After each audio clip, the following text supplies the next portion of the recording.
There are few places left in the modern world that still feel untouched. Places where roads end, phone signals disappear, and human rules quietly stop applying. The woods are one of them. People like to describe forests as peaceful, as places of healing and beauty. But that has always felt incomplete to me. The woods are beautiful, yes, but they are also indifferent. They do not care whether you feel calm there or afraid. They do not notice when someone enters, and they do not mourn when someone does not leave. I have spent most of my adult life working in wilderness areas, and during that time, I've read more incident reports than I care to remember. Missing hikers, experienced outdoorsmen who vanished without a trace, search efforts that ended quietly without answers. Most of these cases are explained away in familiar ways: exposure, falls, animal encounters, simple human error. And most of the time, those explanations are probably correct. But there is one detail that appears often enough to bother me. A detail that almost never makes it into official reports. A detail that witnesses mention casually, if they mention it at all. The woods went quiet. People say it the same way they might comment on the weather. That the birds stopped calling, that the insects disappeared, that everything just shut off. It sounds poetic when you hear it like that. Harmless, easy to ignore. I used to ignore it too. What I'm about to tell you isn't folklore, and it isn't a theory. It's a rule, a simple one. When the woods go silent, you have 10 minutes, not 10 minutes until something happens, 10 minutes to leave, 10 minutes to get clear. After that, your chances drop sharply, though no one can seem to agree on exactly what happens next. I didn't invent this rule, and I didn't believe it when I first heard it. I was trained to rely on data, on patterns that could be measured and explained. Sudden silence in nature doesn't make sense. Predators might. Quiet prey in one area, but not everything at once. Not birds, insects, and mammals simultaneously. Not across an entire drainage or ridgeline. It shouldn't happen, but it does. I learned the rule the same way most people do, casually, almost by accident. It was passed to me the way someone might pass along advice about unstable weather or unsafe terrain. No drama, no warning, just a statement, delivered as if it were common knowledge. I laughed it off at the time. I had reasons for doing so. Good reasons. I don't laugh about it anymore, because I've been there when the woods went silent, and I've seen what happens to people who don't leave in time.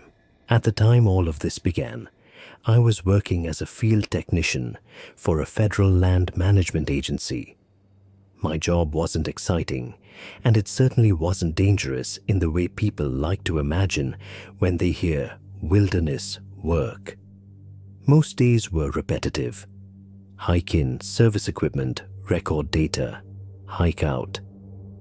I did it because I liked the predictability of it, the way the work followed clear procedures and rules.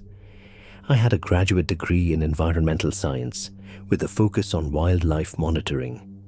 Before that, I'd spent years hiking, camping, and working seasonal jobs in national forests and wilderness areas. By my late 20s, I had logged thousands of miles on trails and off them. I knew how to read weather patterns, how to recognize animal sign, how to tell the difference between something that felt dangerous and something that was just unfamiliar. I was trained to stay calm, to assess risk, and to trust evidence over instinct. That background made me deeply skeptical of superstition. I didn't believe in cursed places or unseen predators lurking just beyond sight. When people talked about bad feelings in the woods, I assumed they were responding to isolation or fatigue. The wilderness can amplify emotions. That's well understood. Strip away noise, light, and distraction, and the human mind fills the gaps. My workdays followed a schedule laid out weeks in advance. Each assignment came with permits, maps, GPS coordinates, and checklists. I carried a radio, bear spray, first aid supplies, and enough food and water to account for delays. Before every trip, I filed a route plan. After every trip, I submitted reports. The system was designed to reduce uncertainty as much as possible. Most of the time, it worked. On a typical day, I would drive to a trailhead before sunrise, check the time, shoulder my pack, and start hiking. I knew how long it took me to cover certain distances. I knew where snow lingered late into the season, which creek crossings swelled after rain, and which trails washed out every spring. I could tell you how the forest usually sounded at different elevations and times of day. Birds in the morning, insects in the afternoon, wind higher up, water in the drainages, a constant layered soundscape. That familiarity breeds confidence, maybe too much of it. So when I first heard the rule about silence, I filed it away with other bits of wilderness folklore, stories people tell to make sense of things they don't fully understand. I didn't argue against it, but I didn't respect it either. I trusted my training. I trusted what I could observe and measure. At least I did before the woods proved me wrong. I first heard the rule from a man named Thomas Hale. He'd been with the agency longer than I'd been alive, or so it seemed at the time. Thomas was one of those people who blended into the landscape. Lean, weathered, slow-moving, with the kind of quiet confidence that comes from decades of doing the same work without incident. He wasn't the type to tell stories, and he wasn't interested in impressing anyone. That alone made him easy to trust. We were assigned together for a short stretch my first year in the field. Nothing difficult, just routine maintenance on a monitoring station tucked into a shallow drainage about 10 miles from the nearest road. It was late summer, the air warm and dry, the kind of day where everything feels stable and predictable. We stopped for lunch beside the trail, sitting on a fallen log with our packs at our feet. Thomas had brought a sandwich wrapped in wax paper and an apple he cut cleanly in half with a pocket knife. We talked about ordinary things, the upcoming weather, budget cuts, a section of trail that had washed out the previous spring. It was the kind of conversation you forget as soon as it ends. In the middle of it, with no change in tone at all, he said, "If the woods ever go quiet, you've got about 10 minutes. I remember waiting for him to continue. He didn't. He took another bite of his sandwich and watched a bird hop through the underbrush nearby, as if he'd just commented on the time of day. When I didn't respond, he glanced over at me. 10 minutes to do what? I asked. To leave, he said. That was it. I laughed. Not because I thought he was joking, but because the statement didn't fit anything else he'd said about the job. Thomas noticed. He didn't look offended. If anything, he seemed mildly amused. It shouldn't happen, he added. But when it does, don't stand around trying to figure it out. Just go. There was no warning in his voice, no drama. He didn't lower it or lean in. He didn't tell me where the rule came from or what would happen if I ignored it. He didn't even say it was dangerous. He finished his lunch, folded the wax paper into a neat square, and stood up. That was the end of it. We spent the rest of the day working, downloading data, cleaning solar panels, checking batteries. The woods around us sounded exactly the way they always had. Birds calling, insects humming, wind moving through the trees. Nothing unusual happened, and Thomas never mentioned the rule again. I didn't bring it up either. At the time, I assumed it was just something he'd picked up over the years. A personal superstition, maybe. A habit formed after seeing enough strange things in remote places. Everyone who works long enough in the wilderness collects a few of those. I respected Thomas, but I didn't adopt the rule. I didn't see any reason to. Not yet. The first time the woods went silent, I was alone. It was early fall, cool enough that my breath fogged slightly in the mornings, but warm by midday once the sun cleared the ridgeline. I was assigned to service a single monitoring station in a narrow drainage I'd visited dozens of times before. The hike-in was uneventful. Birds called from the canopy, insects buzzed low in the grass, and a small stream ran nearby, its sound constant and reassuring. I reached the station just before noon and set my pack down in the same spot I always did. The work was routine. I connected my laptop, checked battery levels, wiped dust from the solar panel. My movements were automatic, practiced enough that my attention drifted while I worked. Then everything stopped. There was no fade out, no gradual quieting. One moment, the drainage was alive with sound, layered and familiar. And the next, it was empty. The birds didn't trail off. The insects didn't slow. It was as if someone had flipped a switch. For a few seconds, I thought something was wrong with me. I straightened up, listening for the change in pressure you feel when your ears pop. But there was nothing. I could hear my own breathing, the soft scrape of my boots in the dirt when I shifted my weight. My hearing was fine. The silence was real. I stood there, cataloging what remained. The stream still flowed. Water isn't an animal. It doesn't respond to fear. But everything else was gone. No wings, no calls, no movement in the underbrush. The forest looked exactly the same, but it felt hollow, like a room after everyone has left. My first instinct was to analyze it. Sudden weather change? No. Predatory presence? Unlikely on that scale. Even a large animal moving through wouldn't silence insects. I ran through explanations the way I'd been trained to do, stacking them up and discarding them just as quickly. That was when I thought of Thomas. I checked my watch. 12:43. The rule came back to me with uncomfortable clarity. 10 minutes. Not to figure it out, not to observe, to leave. I hesitated. Only for a moment. The station still needed to be secured. I was nearly done. Part of me wanted to stay, to finish the task properly, to prove to myself that this was nothing more than an odd but harmless phenomenon. But another part of me remembered the way Thomas had said it. Not urgently, not fearfully, just matter of fact.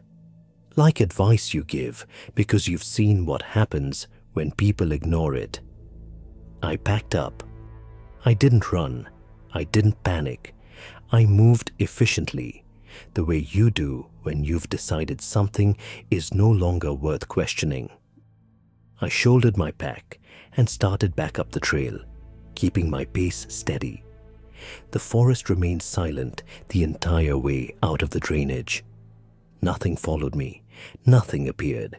No sound returned until I was nearly back at the trailhead, when a single bird call broke the quiet, sharp and sudden enough to make me stop walking. I checked my watch again. 12:55. I had made it out in time.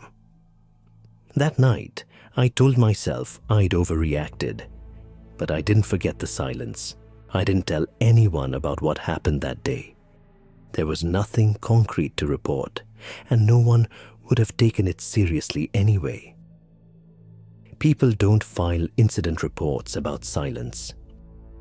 I finished the rest of the season without any other unusual experiences, and as weeks passed, the memory dulled. It became something I thought about only occasionally, usually when a forest felt quieter than it should. It was early winter when I heard about Mark Ellison. Mark was another field technician, assigned to a different district, but working under the same regional office. I didn't know him well. We'd crossed paths at trainings and shared a few conversations over bad coffee in break rooms. He was competent, careful, and by all accounts reliable. He had been scheduled to service a cluster of monitoring stations not far from the drainage where I'd experienced the silence. He never came back. Search and rescue was initiated 2 days after he failed to check in. His truck was found at the trailhead, locked, with his pack missing. Over the next week, teams covered the surrounding area. They found his pack eventually, torn and scattered near a steep slope several miles from the trail. His remains were discovered downslope from there, partially obscured by brush and snow. The official report listed the cause of death as an animal encounter, followed by exposure. It was plausible. Bears hadn't fully denned yet that year, and injuries can become fatal quickly in cold conditions. The terrain in that area was unforgiving. People slipped and fell there every season. Still, there were details that didn't sit right with me. Mark had been experienced enough to carry emergency gear. None of it was found near him. The injuries described in the report were inconsistent, noted in careful clinical language that avoided specifics. Certain pieces of equipment were never recovered. His final location suggested movement that didn't align with the terrain or the most logical escape routes. None of that was enough to challenge the conclusion. It was simply filed under the category of unfortunate but explainable incidents. What caught my attention, though, was something mentioned offhand in one of the preliminary notes. A line included from a search team member who'd reached the site first. It wasn't part of the final report, just an observation logged early on and later removed. The woods had been quiet when they found him. No one seemed to care about that detail. I did. I went back and checked dates. Mark had entered the field 3 days after my own encounter. Same general area, same season, same kind of work. I remembered Thomas's voice, steady and unbothered. 10 minutes. I didn't know what had happened to Mark. I still don't. But I stopped telling myself that the silence was meaningless. The second time it happened, I knew immediately what it was. I was deeper in the backcountry than before, assigned to a multi-day route that required an overnight stay. The first day passed without incident. I hiked in, set up camp, cooked dinner, and went to sleep surrounded by the familiar nighttime sounds of the forest. Wind through branches, water moving over stone, insects calling from the dark. It was ordinary enough that I almost believed the silence had been a one-time anomaly.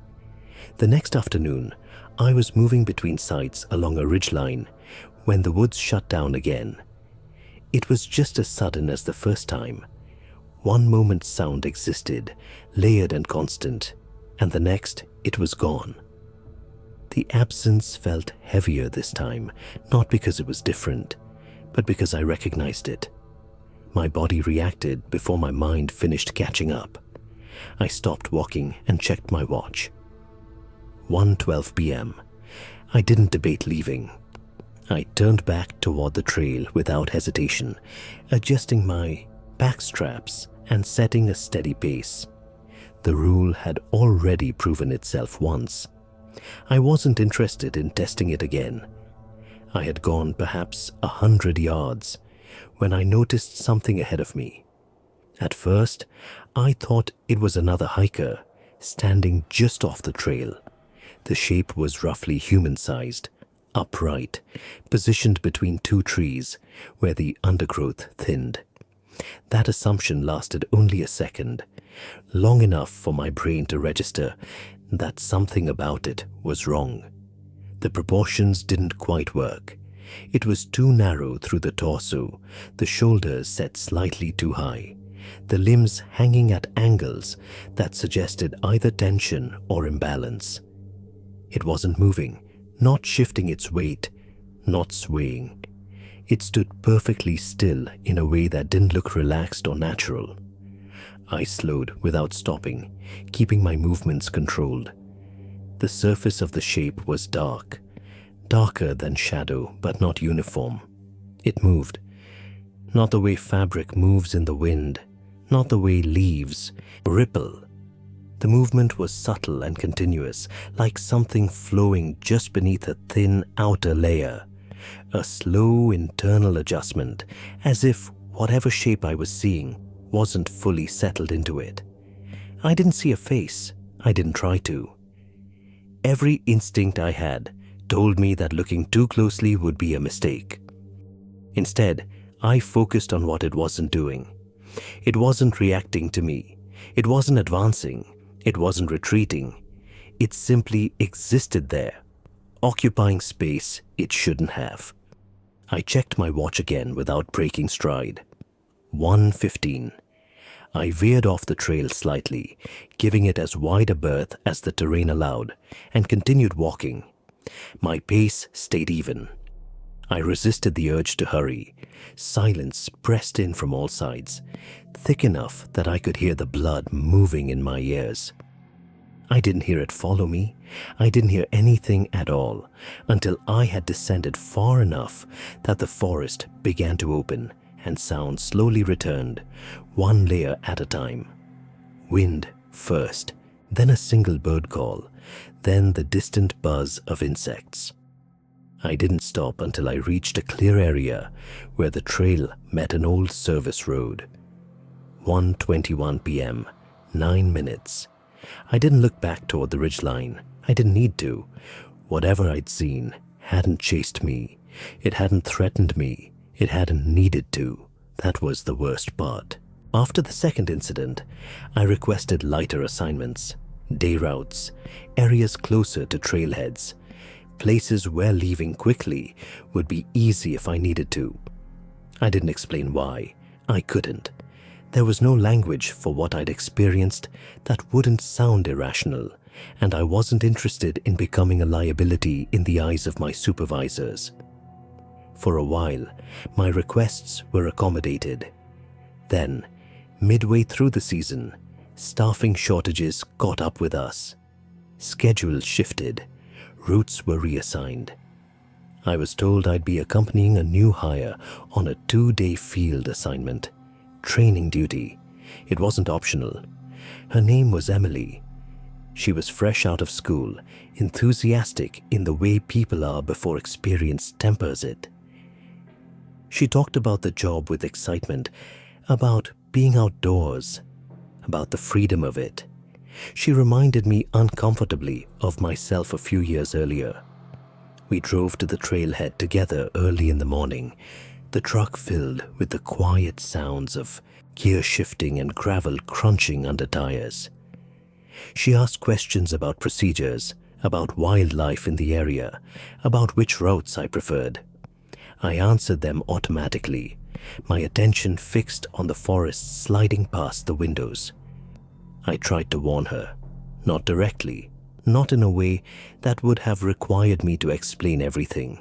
I told her to pay attention to changes in the environment, to trust her instincts, to leave immediately if something felt wrong, even if she couldn't explain why. I framed it the way experienced workers often do, as general advice rather than a rule. She smiled and nodded, clearly humoring me. I didn't blame her. If our positions had been reversed, I would have done the same. The first day passed without incident. We reached our campsite in the afternoon, set up our tents, cooked dinner, and watched the light fade from the trees. The woods sounded normal, alive, familiar. That night, I slept poorly, Every time the wind shifted or a branch cracked, I woke and checked the time. I kept listening for the absence of sound rather than its presence, a habit I hadn't realized I'd developed. In the morning, as we packed up to move deeper into the area, Emily joked about how quiet it had been overnight. She meant it casually. I felt my stomach tighten anyway. I considered telling her the truth then, the whole rule, the 10 minutes, the shape on the ridgeline. I imagined the look on her face, confusion, doubt, concern that I wasn't stable enough to be out there. So I said nothing. We shouldered our packs and continued on, and with every step, the weight of that decision settled heavier on me. The silence came in the late afternoon. It was sudden enough that Emily stopped walking mid-sentence. One moment she was talking about the next monitoring site, gesturing ahead along the trail, and the next, her voice simply vanished. Not trailed off, not interrupted, gone.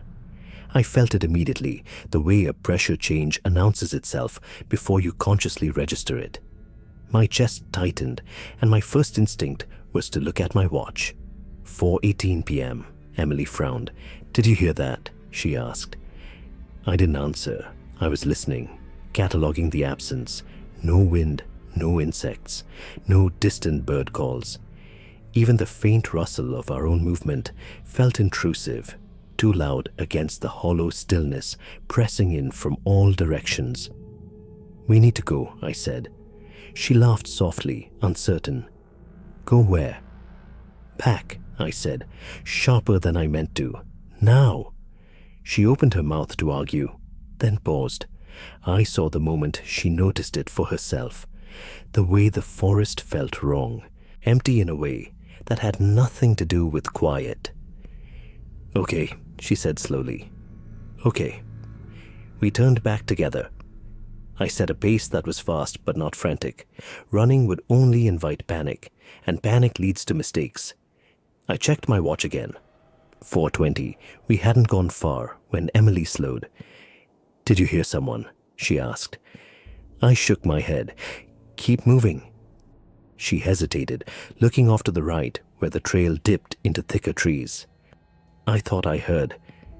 "Emily," I said, and there was something in my voice that made her start walking again without finishing the sentence. We had gone another 50 yards when her radio crackled. Her name came through it.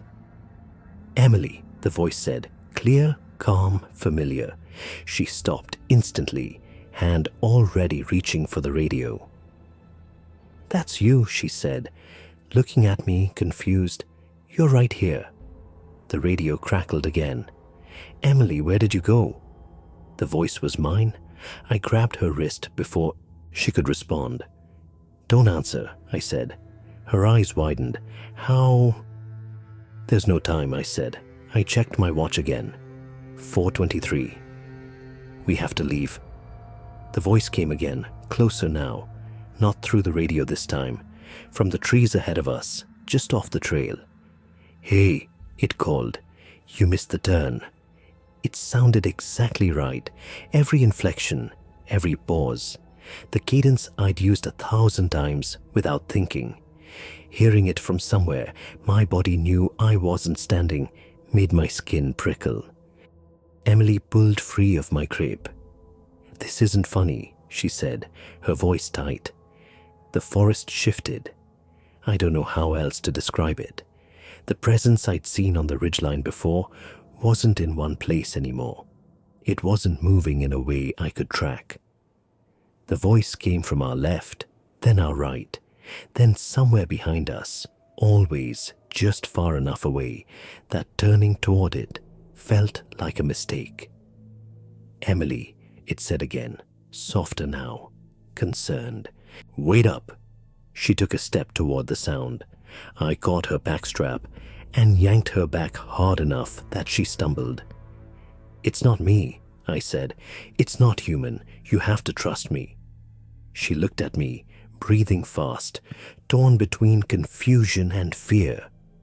Then the silence deepened, thickened, as if the forest itself were leaning in to listen. The voice changed. "Please," it said, and this time it sounded like her tone, her slight hitch when she was nervous. "I can't find the trail." Emily's face went white. "That's," she started. I checked my watch. 4:26. 4 minutes left. "I'm leaving," I said, "with or without you." The words felt brutal even as I said them. Necessary. She stared at me, searching for reassurance I couldn't give. Another voice called her name from deeper in the trees, overlapping the first, wrong in the way echoes aren't. She turned toward it. I didn't follow. I forced myself down the trail, every instinct screaming to look back, to call out, to explain. Footsteps moved through the underbrush beside me, keeping pace. Too many impacts for one person. The voices followed, shifting, trying different tones. Pleading, angry, familiar. I didn't respond. I didn't slow down. At 4:28, sound returned all at once. Wind tore through the trees. Birds exploded into motion. The forest rushed back to life so violently it nearly knocked me off balance. I ran until I reached the trailhead. Emily never did. I made it out in time. She didn't. Search and rescue was initiated the next morning. I was questioned that night, then again over the following weeks, my account taken down in careful, neutral language, times, locations, distances, decisions. I answered everything I was asked and nothing more. I described the silence. I described getting separated. I did not describe the voices. Emily was found 9 days later.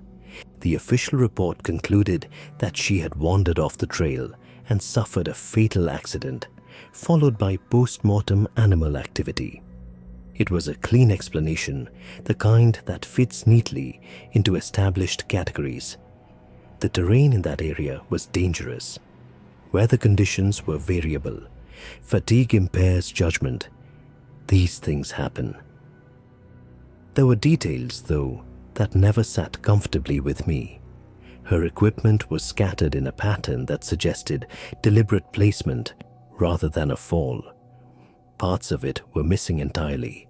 The injuries documented in the report were listed in broad terms without the specificity I was used to seeing. The time of death was estimated across a wide window, wide enough to avoid questions. I read the report once. I did not read it again. I was placed on administrative leave pending review. During that time, I slept poorly.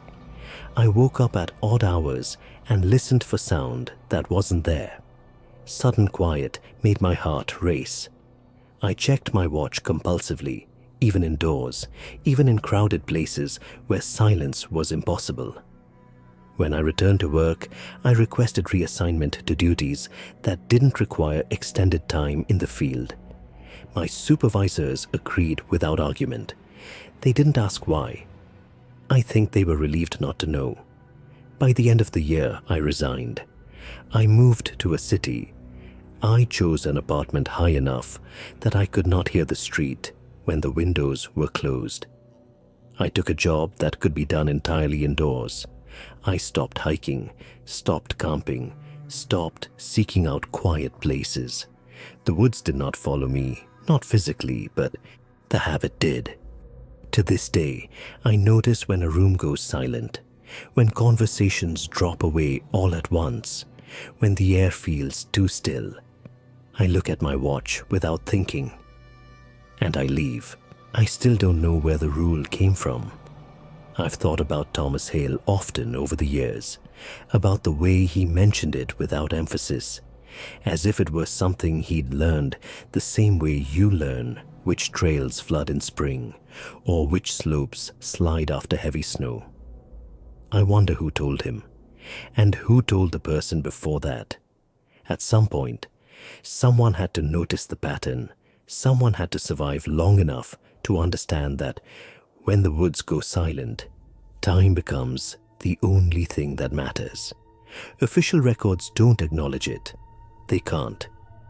Silence isn't a measurable factor. It doesn't fit into reports or statistics. It exists only in witness statements, half-remembered details, and the stories people hesitate to tell because they sound unreasonable when spoken aloud. But I notice it now in accounts of missing hikers and lost hunters, in news articles that mention how quiet the forest was during the search. I see it in the gaps between facts, in the moments just before everything went wrong. It's always the same overlooked detail. The woods went quiet.